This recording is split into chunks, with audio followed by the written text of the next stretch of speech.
الذی اسری بعبدہ، پاک ہے وہ ذات جو لے گئی اپنے بندے کو راتوں رات مسجد اقصی سے مسجد حرام سے مسجد اقصی تک۔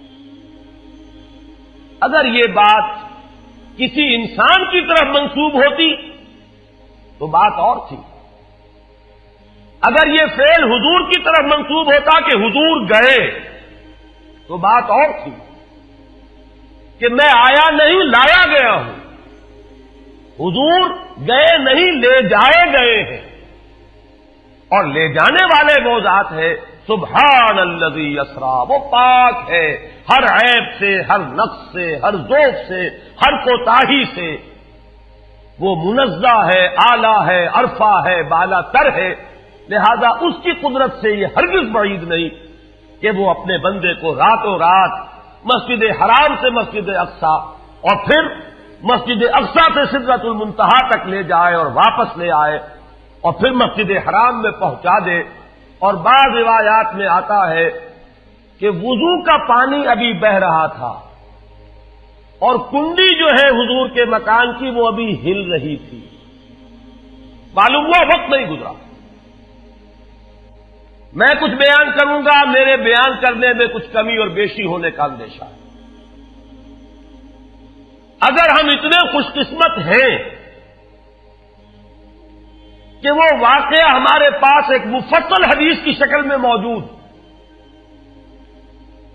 اور حدیث بھی دوسرے یا تیسرے طبقے کی کتابوں کی نہیں، متفق علیہ، جس میں روایتاً جیسا کہ میں نے عرض کیا جس کا پایا تقریباً قرآن کے برابر، اور اس حدیث کے راوی ہیں حضرت مالک ابن صعصعہ رضی اللہ تعالی عنہ۔ ان کے بارے میں ایک بات ہے بڑی اہم، وہ نوٹ کر لیجئے۔ یہ انصاری صحابی ہیں، ان میں سے نہیں ہے کہ جنہیں حدیثیں بیان کرنے کا کوئی زیادہ شوق رہا ہو، یہ غالباً واحد حدیث ہے جو انہوں نے بیان کی، اور انہیں اس سے نہایت شغف تھا، نہایت محبت کے ساتھ انہوں نے اس کو محفوظ کیا تھا، اس کے ایک ایک لفظ کی حفاظت کی تھی۔ چنانچہ بعض دوسرے وہ صحابہ بھی جنہوں نے خود حضور سے یہ بات سنی ہوئی تھی، اب ایک تو وہ خود براہ راست روایت کر رہے ہیں حضور سے کہ ہم نے سنا، حضرت انس ابن مالک رضی اللہ تعالی عنہ خود، لیکن وہ صحابہ بھی ان کی خدمت میں خاص طور پر حاضر ہو کر ان سے اس روایت کو سنتے تھے، اس لیے کہ اس روایت میں ان کا درجہ بہت بلند ہے، ان کو اس سے بہت شغف تھا۔ تو صحابہ جو براہ راست حضور سے سن چکے وہ بھی ان کے پاس جا کر خاص طور پر اس حدیث کو سنا کرتے ہیں۔ چنانچہ یہ روایت جو متفق علیہ ہے، یہ امام بخاری جو اس کو لائے ہیں عن قتادہ عن انس بن مالک عن مالک ابن صعصعہ رضی اللہ تعالی عنہم، حضرت انس ابن مالک سے روایت موجود ہے مسلم شریف میں براہ راست ان سے، لیکن یہ اس روایت کو بیان کر رہے ہیں حضرت مالک ابن صعصعہ رضی اللہ تعالی عنہ کے حوالے سے۔ روایت کیا ہے؟ ان النبی صلی اللہ علیہ وسلم حدثہم عن لیلۃ اسری بہ۔ اب دیکھیے یہ مرفوع حدیث ہو گئی، حضرت صعصعہ بیان فرما رہے ہیں کہ نبی اکرم صلی اللہ علیہ وسلم نے خود ہمیں سنایا، وہ حالات و واقعات سنائے جو اس رات کو پیش آئے جس رات کے انہیں لے جایا گیا۔ قال بینما انا فی الحطیم وربما قال فی الفجر، حضور فرماتے ہیں کہ میں اسی اثنا میں کہ میں حتیم میں تھا، اور ایک دوسری روایت میں الفاظ حجر آئے ہیں وہ بھی کہتے ہیں اسی حصے کو، مضطجعا میں لیٹا ہوا تھا، اذ اتانی آتن کہ اچانک میرے پاس ایک آنے والا آیا۔ یہ آنے والے کون ہیں؟ حضرت جبرائیل، یہ بعد میں واضح ہو جائے گا۔ فَاشْتَقَّ مَا بَيْنَ هَٰذِهِ إِلَىٰ هَٰذِهِ، حضور نے اشارہ فرمایا، اس نے یہاں سے یہاں تک میرا سینہ چاک کیا، یعنی من طفرت نہرہ ہی الی شعرتہ ہی، یہ جو گڑھا ہے حلق کا گڑھا، یہاں سے لے کر تیرے ناف تک سینہ چاک کیا، فاستخرج قلبی، اور میرا دل نکالا، ثم اعطیت بطست من ذهب مملوء ایمانا فغسل قلبی، پھر ایک تشت لایا گیا سنہری جو ایمان سے مملوء تھا، بھرا ہوا تھا، تو پھر اس کے ذریعے سے میرے اس قلب کو، سینے کو دھویا گیا، ثم غسل ثم اعید وفی روایت، اس کے بعد اس کو لوٹا دیا گیا اور پھر وہ زخم بھی سی دیا گیا۔ ایک روایت میں آتا ہے ثم غسل البطن بماء زمزم ثم ملئ ایمانا وحکمتا، اسی طریقے سے پورے پیٹ کو بھی صاف کیا گیا مائع زمزم سے، اور اس میں بھی ایمان اور حکمت بھر دیے گئے۔ ثم اعطیت بدابۃ، پھر میرے پاس ایک چوپایا لایا گیا، دون البغل فوق الحمار، جو بغل یعنی خچر سے تو کچھ چھوٹا تھا، اور حمار یعنی گدھے سے کچھ بڑا تھا، اب یہ سفید تھا، یقال له البراق، جس کا نام براق ہے، وَيَدَعُ خَطْوَهُ عِنْدَ أَقْصَى طَرْفِهِ، اور اس کا ہر قدم اس کی حد نگاہ پر جا کر پڑتا تھا۔ فَعِلْتُ عَلَيْهِ، میں اس پر سوار ہوا، فَانْطَلَقَ بِي جِبْرَائیل، اب یہاں نام آ گیا، وہ آنے والے کون تھے؟ پھر چلے میرے ساتھ حضرت جبرائیل، حتی اتی السماء الدنیا، یہاں تک کہ وہ آسمان دنیا تک پہنچ گئے، جو پہلا آسمان۔ اب یہاں دیکھیے وہ روایت میں جو زمینی سفر کا درمیانی حصہ ہے وہ رہ گیا، دوسری روایات سے ہم اس کو جوڑ کر جمع کریں کہ پہلا زمینی سفر ہے، مسجد اقصیٰ تک پہنچے ہیں، وہاں جا کر روایت میں آتا ہے میں نے وہی اپنے اس خچر کو باندھا، براق کو، جہاں انبیاء باندھا کرتے تھے، اور پھر وہاں میں نے نماز ادا کی، بہت سے لوگ جمع ہوئے، میں منتظر تھا کہ کون نماز پڑھائے گا، کہ جبرائیل نے میرا ہاتھ پکڑ کر مجھے آگے کیا، میں نے نماز پڑھائی، اور پھر جبرائیل نے مجھے بتایا کہ یہ تمام انبیاء تھے جو اس دنیا میں مبعوث ہوئے ہیں، اور آج آپ نے ان سب کی امامت کی۔ یہاں سے پھر شروع ہوا ہے وہ دوسرا سفر، لیکن جب پہلے آسمان تک پہنچے، فاستفتح، انہوں نے دستک دی، کھلوانا چاہا، قیل من ھذا، پوچھا گیا کون ہے؟ قال جبرائیل، انہوں نے جواب دیا جبرائیل۔ قیل ومن معک، پوچھا گیا کہ آپ کے ساتھ کون ہے؟ دیکھیے یہاں ذہن میں رکھیے گا، اس امکان کو کوئی شخص مسترد نہیں کر سکتا کہ ان ملائکہ کے علم میں ہو، لیکن پھر بھی پوچھ رہے ہیں، قانون قانون ہے، دروازے پر دستک دینی ہوگی، آئیڈینٹی ڈسکلوز کرنی ہوگی، چاہے علم میں ہو۔ جج جو ہے وہ اپنے علم کی بنیاد پر فیصلہ کبھی نہیں دے گا، وہ تو مقدمے کی سماعت ہوگی، شہادتوں کی بنیاد پر فیصلہ ہوگا۔ ذاتی علم کی بنیاد پر کرنا ہے تو وہ خود کسی اور عدالت میں اس مقدمے کو منتقل کرے اور وہاں گواہ کی حیثیت سے پیش ہو، تو قانون قانون ہے۔ پوچھا گیا آپ کے ساتھ کون ہے؟ قال محمد صلی اللہ علیہ وسلم۔ قیل وقد ارسل الیہ، پوچھا گیا کیا انہیں بلایا گیا ہے؟ قال نعم، انہوں نے فرمایا ہاں۔ قیل مرحبا بہ فنعم المجیء، جا ففتح فلما خلصت، اس کے بعد کہا گیا مرحبا ان کے لیے، تہنیت ہے، مبارکباد ہے، خوش آمدید ہے، کیا ہی اچھے ہیں وہ جو لائے گئے ہیں۔ پھر وہ سمائے دنیا جو ہے اس کا دروازہ کھولا گیا، میں اس میں داخل ہوا، فیضا فیہا آدم، میں نے دیکھا وہاں حضرت آدم تشریف فرما ہے۔ فقال ھذا ابوک، جبرائیل نے کہا یہ آپ کے جد امجد ہیں، فسلم علیہ، ان کو سلام کیجئے، فسلمت علیہ، میں نے انہیں سلام کہا، فرد السلام، انہوں نے سلام کا جواب دیا، ثم قال مرحبا بالابن الصالح والنبی الصالح، خوش آمدید ہے، مرحبا ہے صالح بیٹے اور صالح نبی پر۔ ثم صعد بی، پھر مجھے اور اٹھایا گیا، حتی اتی السماء الثانیۃ، یہاں تک کہ جبرائیل پہنچ گئے دوسرے آسمان تک۔ فاستفتح، پھر وہی سوال و جواب ہے، میں ترجمہ نہیں کروں گا۔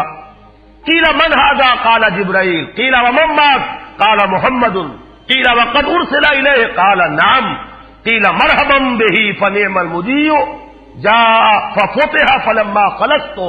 جب یہ سارا اس کارروائی کے بعد داخل ہوئے ہیں دوسرے آسمان پر، فَإِذَا یحییٰ وعیسیٰ وَهُوَ ابْنَا خَالَةٍ، وہاں میں نے دیکھا کہ یحییٰ اور عیسیٰ ہیں اور یہ خالہ زاد بھائی ہیں۔ قَالَ هَذَا یحییٰ وَهَذَا عیسیٰ فَسَلِّمْ عَلَيْهِمَا فَسَلَّمْتُ فَرَدَّا ثُمَّ قَالَ مَرْحَبًا بِالْأَخِ الصَّالِحِ وَالنَّبِيِّ الصَّالِحِ، انہوں نے بھی کہا خوش آمدید اور مرحبا ایک صالح بھائی اور صالح نبی کو، یہاں نوٹ کیجئے گا، حضرت عیسیٰ اور حضرت یحییٰ یہ بنی اسرائیل میں سے، لہذا حضور کو اپنا بیٹا نہیں کہہ سکتے، بھائی کہہ رہے ہیں۔ آدم جد امجد ہیں، انہوں نے بیٹا کہا ہے، مرحبا بابن الصالح والنبی الصالح، وہ نبی تو ہے، سب کہیں گے نبی، لیکن کوئی بھائی کہے گا، کوئی بیٹا کہے گا، ابراہیم بیٹا کہیں گے، موسیٰ وہ بھائی کہیں گے، جن کی نسل سے آپ نہیں ہیں، وہ جو براہ راست نسل چلی آ رہی ہے اس میں جو ذکر کرے گا وہ بیٹے کے لفظ سے کرے گا۔ ثم صعد بی الی السماء الثالثہ فاستفتح قیل من ھذا قال جبرائیل، قیل ومن معک قال محمدا، قیل وقد ارسل الیہ قال نعم، قیل مرحبا بہ فنعم المجیء جاء ففتح فلما خلصت اذا یوسف قال ھذا یوسف فسلم علیہ فسلمت علیہ فرد ثم قال مرحبا بالاخ الصالح والنبی الصالح۔ اب مجھے ترجمے کی ضرورت نہیں ہے، ایک مرتبہ بات آپ نے سمجھ لی، اب تیزی کے ساتھ میں اس حدیث کو پڑھ دینا چاہتا ہوں۔ ثم صعد بی، پھر مجھے اور بلندی پر لے جایا گیا، حتی اتی السماء الرابعۃ فاستفتح قیل من ھذا قال جبرائیل، قیل ومن معک قال محمد، قیل وقد ارسل الیہ قال نعم، قیل مرحبا بہ فنعم المجیء جاء ففتح فلما خلصت فاذا ادریس فقال ھذا ادریس فسلم علیہ فسلمت علیہ فرد ثم قال مرحبا بالاخ الصالح والنبی الصالح۔ یہاں ملاقات ہوئی حضرت ادریس علیہ الصلوۃ والسلام سے۔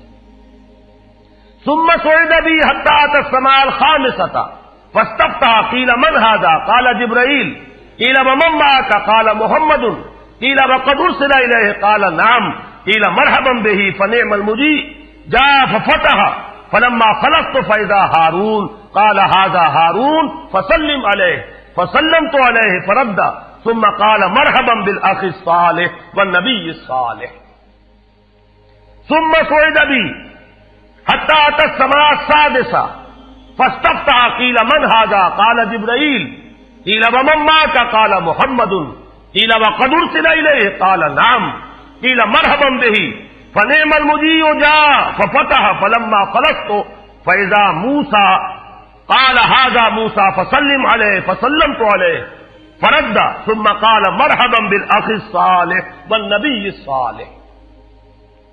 چھٹے آسمان پر یہ حضرت موسیٰ سے ملاقات ہوئی. فلما جاوزت تو بتا، جب میں آگے بڑھا تو حضرت موسیٰ روئے. قیل ما یبکی کا، ان سے پوچھا گیا کہ آپ کو کیا چیز رلا رہی ہے؟ قال ابکی لأن غلاما بعث بعدی، کہ مجھے اس بات پر رونا آ رہا ہے یہ نوجوان محمد صلی اللہ علیہ وسلم، یہ میرے بہت بعد ان کی بعثت ہوئی ہے. يدخل الجنت من امته اکثر ممن يدخلها من امتی، میرے بہت بعد آنے کے باوجود ان کی امت میں سے جنت میں داخل ہونے والوں کی تعداد میری امت کے مقابلے میں بہت زیادہ ہوگی. بہرحال اپنی امت کا خیال تو ہے، وہ شفقت جو نبی اور رسول کو اپنی امت پر ہونی چاہیے وہ ہے بتمام و کمال. اسے معاذ اللہ کسی حسد پر معمول نہ کیجیے، بلکہ وہ جو احساس ہوا ہے اپنی امت کی محرومی کا، وہ ہے کہ جس نے حضرت موسیٰ علیہ السلام پر یہ کیفیت طاری کی. ثم صعد بی، پھر مجھے اور بلند کیا گیا، الی السماء السابعۃ، ساتویں آسمان پر. فاستفتح قیل من ھذا قال جبرائیل، قیل ومن معک قال محمد صلی اللہ علیہ وسلم، قیل وقد بعث الیہ قال نعم، قیل مرحبا بہ فنعم المجیء جاء. فلما خلصت فاذا ابراہیم قال ھذا ابوک ابراہیم فسلم علیہ، فسلمت علیہ فرد السلام ثم قال مرحبا بالابن الصالح والنبی الصالح. حضرت ابراہیم نے پھر استقبال کیا، خوش آمدید صالح بیٹے اور صالح نبی کے لیے. ثم رفعت، اب ذرا یہاں نوٹ کیجئے گا، یہاں سوئد تو نہیں آیا، سوئد ابھی نہیں آیا، رفعت. پھر مجھے اور بلند کیا گیا الی سدرۃ المنتہا. یہ سدرہ منتہا ہے جس کا ذکر ہے سورۃ النجم. اسی سدرۃ المنتہا کے پاس جنت ماوا ہے، وہ جس کا وعدہ کیا گیا ہے، جو ٹھکانہ بنے گی اللہ کے نیکوکار بندوں کا، جس میں وہ رہیں گے ہمیشہ ہمیش. فادخلوها خالدین، وہ بھی وہی ہے. پھر اٹھائے گئے حضور بیت المعمور تک. ثم اعطیت باناء من خمر واناء من لبن واناء من عسل. پھر میرے سامنے یہ بیت معمور کیا ہے یہ بھی جان لیجئے. یہ در حقیقت اس سماء سابعہ پر، ساتویں آسمان پر خانہ کعبہ کا اصل جو ہے اللہ کا گھر، جس کا یہ ظل اور سایہ اس دنیا میں ہے خانہ کعبہ، یہ ہے وہ بیت المعمور، جس کے بارے میں ایک اور روایت میں الفاظ یہ آئے ہیں، اس میں روزانہ 70,000 فرشتے داخل ہوتے ہیں، اور جو فرشتہ ایک مرتبہ داخل ہوا ہے آج تک اسے دوبارہ داخل ہونے کی نوبت نہیں آئی. اسی طریقے سے وہ فرشتے ہیں جو طواف کرتے ہیں خانہ کعبہ کا. پھر جان لیجئے یہ ہماری نگاہوں سے مخفی عالم غیب کی ایک دنیا ہے اپنی جگہ، چاہے ہمیں نظر نہ آئے. پھر میرے سامنے 3 برتن لائے گئے، ایک دودھ کا اور ایک شہد کا اور ایک شراب کا. فاخذت اللبن، میں نے دودھ والا پیالہ اٹھا لیا. قال ہی الفطرہ، حضرت جبرائیل نے توثیق کی کہ یہ ہے اصل میں آپ کا انتخاب درست ہے، یہ فطرت ہے. فطرت اللہ التی فطر الناس علیہا، یہی جو فطرت انسانی سے قریب ترین شے ہے اس کا آپ نے انتخاب کیا. اتت انت علیہا و امتک، اسی فطرت پر اے محمد آپ بھی ہے اور آپ کی امت بھی ہے. ثم فرضت علیہ صلوات 50 کل یوم. ایک اور روایت میں الفاظ آئے ہیں، اس میں اس کی وضاحت نہیں ہے کہ 3 چیزیں حضور کو یہاں عطا کی گئی. ایک تو 50 نمازیں جو فرض ہوئی، ایک دن رات میں 50 نمازیں، اور ایک سورہ بقرہ کی آخری 2 آیات جو تحفہ اللہ نے دیا محمد کو امت کے لیے صلی اللہ علیہ وسلم. آمن الرسول بما انزل الیہ من ربہ والمؤمنون کل آمن باللہ وملائکتہ وکتبہ ورسلہ. یہاں سے لے کر آخر تک فانصرنا علی القوم الکافرین تک یہ 2 آیات یہ جنت کے خزانوں میں سے 2 خزانے ہیں جو شب معراج کو عطا ہوئے ہیں محمد الرسول اللہ کو بطور تحفہ امت کے لیے. اور تیسری بات یہ کہ اے نبی آپ کی امت کے لیے یہ خصوصی بات ہے کہ آپ کی امتیوں کے گناہ کبیرہ بھی بغیر توبہ کے معاف ہو سکیں گے. یہ خصوصی تحفے ہیں جو امت کے لیے لے کر آئے محمد صلی اللہ علیہ وسلم. 3 تحفے نماز جو اس معراج میں فرض ہو رہی ہے اور اسی کو حضور کہہ رہے ہیں الصلاۃ معراج المومنین. اہل ایمان کے لیے یہ بمنزلہ معراج ہے. اس میں پھر روایت میں تفصیل آ رہی ہے. واپس جب آئے ہیں حضرت موسیٰ سے ملاقات ہوئی اور انہوں نے یہ فرمایا کہ یہ 50 نمازیں بہت ہیں, مجھے تجربہ ہے, تمہاری امت اس کا تحمل نہ کر سکے گی, واپس جاؤ درخواست کرو کم کرواؤ. حضور گئے, 10 نمازیں اس میں معاف ہوئی, 40 ہوئی. پھر یہی بات ہوئی, پھر بھیجا حضرت موسیٰ نے, پھر 30 ہوئی, پھر 20 ہوئی, چوتھی مرتبہ پھر وہ 10 اور پھر 5 رہ گئیں. اس پر بھی حضرت موسیٰ نے یہ کہا اب بھی جاؤ یہ بھی بھاری ہے. حضور نے فرمایا مجھے شرم آتی ہے, میں اتنی مرتبہ جا چکا ہوں, مزید اب جانے سے حیا محسوس کر رہا ہوں. تو ندا آئی کہ یہ 5 ہی 50 کے برابر ہیں. ہمارے ہاں قول بدلا نہیں جاتا. یہ 5 جو ہے در حقیقت یہ قائم مقام ہے ان 50 کے کہ جو اولا ہم نے فرض کی تھی. یہ 50 ہی شمار ہوں گی اگر ان کا انسان ان پر مداومت اختیار کر لے. میں آخری جملہ آپ کو اس کا سنا دیتا ہوں. فَأُمِرْتُ بِخَمْسِ صَلَوَاتٍ كُلَّ يَوْمٍ فَرَجَعْتُ إِلَىٰ مُوسَىٰ فَقَالَ بِمَا أُمِرْتُ بِخَمْسِ صَلَوَاتٍ كُلَّ يَوْمٍ قَالَ إِنَّ أُمَّتَكَ لَا تَسْتَطِيعُ 5 صَلَوَاتٍ كُلَّ يَوْمٍ وَإِنِّي قَدْ جَرَّبْتُ النَّاسَ قَبْلَكَ وَعَالَجْتُ بَنِي إِسْرَائِيلَ أَشَدَّ الْمُعَالَجَةِ. میں نے بنی اسرائیل کا حتی الامکان معالجہ کیا, ان کے حالات کو درست کرنے کی کوشش کی, لیکن مجھے تجربہ ہے یہ 5 بھی نہیں جھیلی جائیں گی. فَارْجِعْ إِلَىٰ رَبِّكَ فَاسْأَلْهُ التَّخْفِيفَ, مزید تخفیف چاہیے لِأُمَّتِكَ. قَالَ سَأَلْتُ رَبِّي حَتَّىٰ اسْتَحْيَيْتُ وَلَٰكِنِّي أَرْضَىٰ وَأُسِلُّمُ. قَالَ فَلَمَّا جَاوَزْتُ نَادَىٰ مُنَادٍ ابزیت فریضتی وخففت عن عبادی. متفق علیہ. مجھے ندا آئی کہ میں نے اپنے بندوں پر تخفیف کی. اس میں وہ ذکر نہیں ہے, دوسری روایت میں ہے کہ ساتھ ہی وضاحت ہو گئی کہ یہ 5 نمازیں بھی 50 کے برابر ہے. میری بات نہیں بدلی گئی ہے, وہ در حقیقت میں نے اسی 50 کا رتبہ جو ہے ان 5 کو عطا فرما دیا. یہ روایت ہے جو متفق علیہ. روایات کثیر, جنت اور دوزخ کے جو مشاہدات کرائے گئے وہ بہت تفصیل سے دوسری روایات میں, لیکن کسی اور روایت کا استناد کے اعتبار سے, اسناد کے اعتبار سے وہ درجہ نہیں ہے جو اس روایت کا. باقی میں نے مسلم شریف کی روایات میں سے اور تفاصیل آپ کو سنائی ہے. یہ ہے واقعہ. پھر حضور واپس آئے ہیں, وہیں بیت المسجد اقصی میں آئے ہیں, پھر واپس تشریف لائے ہیں, اور اس کا میں بیان کر چکا ہوں دوسری روایات میں کہ وقت بالکل نہیں گزرا, کہیں روک دیا گیا ہے, پوری کائنات کو کہیں تھام دیا گیا. یہ بات تو وہ ہے جو آج سے پہلے بھی سمجھ میں آ سکتی تھی کہ شاید کسی ایک جگہ پر پوری کائنات کو روک دیا گیا.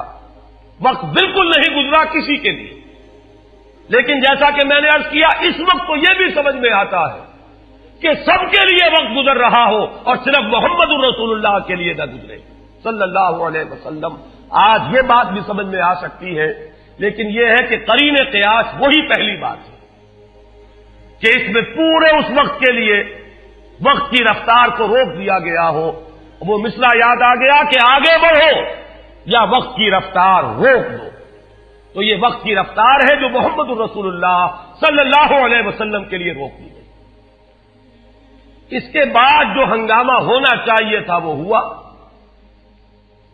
صبح جب حضور نے فرمایا کہ یہ میرے ساتھ واقعہ پیش آیا ہے تو جو رد عمل ہونا چاہیے تھا وہ ہوا ہے. یہاں تک بھی ہوا ہے کہ بہت سے مومنین صادقین متزلزل ہو گئے. مشرکین نے کفار نے بغلیں بجائی کہ اب ہمیں موقع مل گیا. معلوم ہوتا ہے ابھی تک تو شک ہی کی بات تھی کہ ان کو کچھ خلل دماغی کا عارضہ ہے. اب تو ثابت ہو گیا, کسی شک کو شبے کی گنجائش نہیں. چنانچہ اب آپ اس کا اندازہ کیجئے, یہ واقعہ مکے میں بیٹھ کر بیان کیا جا رہا ہے. امتحان لیے گئے ہیں. اچھا اگر گئے تھے تو بتاؤ مسجد اقصی کے ستون کتنے ہیں, وہاں کی کھڑکیاں کیسی ہیں. حضور فرماتے ہیں, ایک حدیث موجود ہے کہ میں گھبرا گیا, اس لیے کہ کس کو یاد رہتا ہے. مسجد اقصی میں جا کر حضور ستون تو نہیں گن رہے تھے, لیکن یہ کہ جب پوچھا جا رہا ہے تو مجمع میں تو ہو سکتا ہے کہ تالی پٹ جائے کہ اچانک اللہ تعالی نے میرے سامنے مسجد اقصی کو کر دیا. اب میں دیکھ کر بتا رہا ہوں اور لوگ دنگ ہو رہے ہیں. اب دیکھیے وہ مشاہدہ جو میں نے عرض کیا تھا, مشاہدات بے شمار ہیں. جنت سامنے لے آئی جاتی ہے اور آگ سامنے لے آئی جاتی ہے, جہنم سامنے لے آئی جاتی ہے, مسجد اقصی سامنے لے آئی گئی ہے, جن میں سے ہر سوال کا جواب حضور نے مشاہدے سے لیا. اسی ضمن میں وہ واقعہ آتا ہے کہ حضرت ابو بکر کے پاس گئے لوگ دوڑے دوڑے. وہ یہ سمجھتے تھے کہ اگر یہ پالا ہم مار لیں تو پھر ہماری جیت ہے. ابو بکر کو اگر ہم متزلزل کر دیں تو پھر گویا کہ ہمارے لیے کوئی اور پرابلم نہ رہے گا. روایت میں آتا ہے حضرت ابو بکر نے بھی سن کر ایک دفعہ جھرجھری لی ہے, لیکن صرف ایک سوال کیا, کیا واقعی وہ یہ فرما رہے ہیں؟ لوگوں نے خوش ہو کر کہا, تالیاں بجائے, ہاں ہاں کہہ رہے ہیں, چلو ہم لے چلتے ہیں. انہوں نے سمجھا کہ ہمارا وار جو ہے کارگر ہوا ہے, واقعی کو تزلزل ہے. لیکن اگلا جواب ابو بکر کا یہ تھا, اگر وہ کہہ رہے ہیں تو 100% درست کہہ رہے ہیں. میں روزانہ یہ مانتا ہوں کہ فرشتہ آسمان سے ان کے پاس آتا ہے, تو اگر ایک مرتبہ انہیں آسمان پر لے جایا گیا تو یہ کون سی بعید ہے. یہ ہے وہ دن کہ جس کے بعد صدیق اکبر شمار ہوئے ہیں ابو بکر صدیق.